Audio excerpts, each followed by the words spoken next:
Right, so here we have another question on doing a hypothesis test, a two-tailed hypothesis test, where we've been given some information and we need to test a claim at a particular significance level.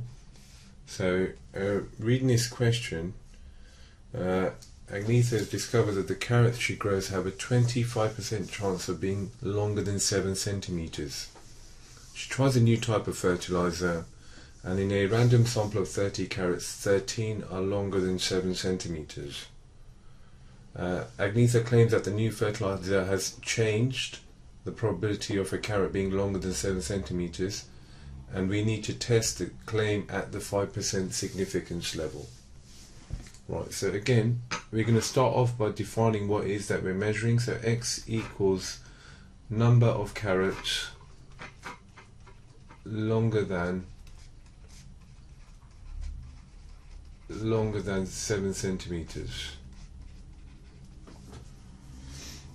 Now, x in this case has a binomial distribution because we're trying a fixed sample of 30 carrots. We are testing the probability that they are longer than 7 centimeters, so as yet it is unknown, so we're going to leave that as p.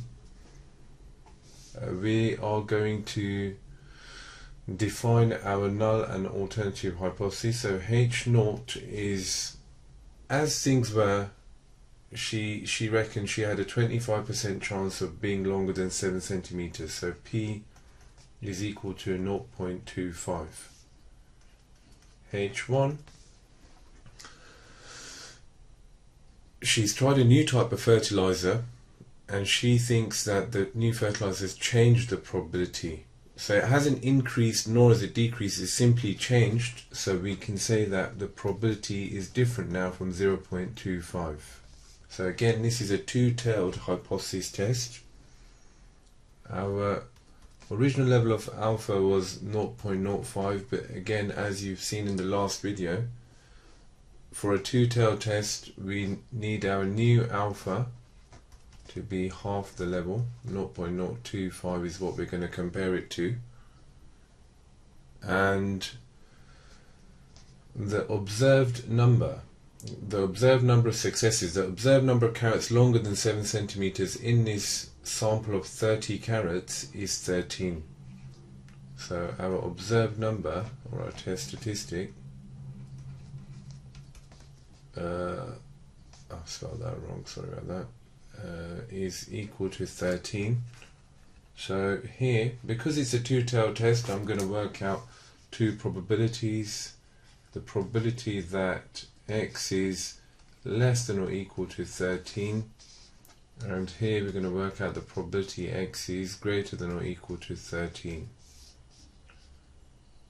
So here I'm going to go over to the tables and look at what we have. So n equals 30, we want the probability to be 0.25, so that is this column here, and in this column I want to go down to 13, and 13 is here. Less than or equal to 13 is 0.9918.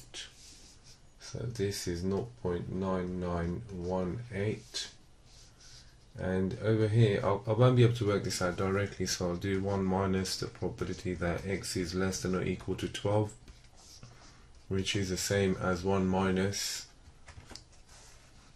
this probability here, 0.9784, which is the same as 0.0216. Now this probability here is obviously bigger than 0.025, so on this front there's no change. However, this is less than 0.025, our new significance level. Therefore, what is the conclusion that we are going to draw? If either one of these probabilities was less than the new significance level, we are going to reject H0. reject H0, the probability of a carrot being longer than 7 centimeters has changed.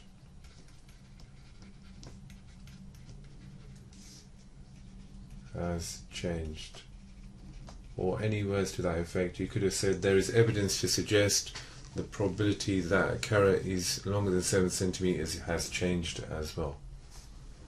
So I hope this clears it up.